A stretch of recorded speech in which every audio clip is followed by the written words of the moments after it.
Europe 1, il est 6h25 et nous sommes le 28 janvier 2016. Aujourd'hui dans l'histoire, notre voyage dans le temps tous les matins avec vous, Franck Ferrand. Bonjour Franck. Bonjour à vous deux. Alors dites-nous à quel 28 janvier nous allons ce matin. Le 28 janvier 1910, nous sommes effectivement les pieds dans l'eau.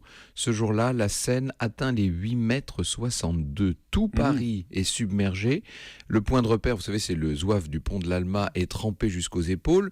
Ça fait plusieurs jours que l'eau monte comme ça et l'angoisse des Parisiens est palpable. Le 20 janvier déjà, les bateaux ne pouvaient plus franchir les ponts, ils ne passaient plus dessous. Le 23, le niveau a dépassé le haut des quais et ça a de quoi inquiéter parce que les quais ont été conçus pour résister à de très fortes crues.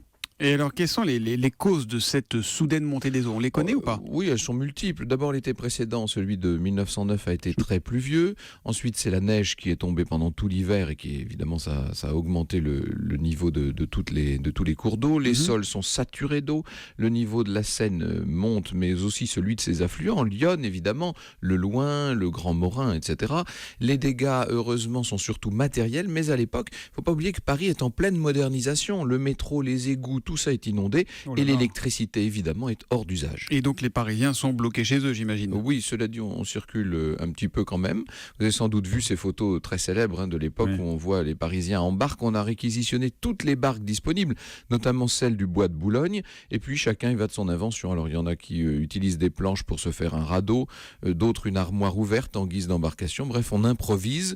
On n'avait pas connu de telles inondations depuis 1658. D'ailleurs, selon les spécialistes, il est possible qu'on en connaisse d'autres de ces inondations.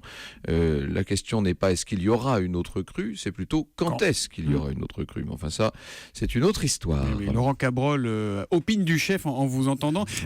C'est pas sur ces inondations que Mac Mahon avait dit que d'eau. Ça c'était en 1875. Ce sont d'autres inondations dans le sud de la France. Il savait pas quoi dire, il a dit que d'eau et le préfet lui avait répondu et encore, vous n'en voyez que la surface. Voilà, c'est une phrase restée célèbre. L'histoire, on la retrouve tout à l'heure à 14h avec vous. Vous nous parlerez de quoi, Franck? On évoquera le plus lettré des espions, Monsieur de Beaumarchais. Monsieur de Beaumarchais, invité à 14h sur Europe 1 par la grâce de Franck Ferrand. À tout à l'heure, Franck. Bonne journée.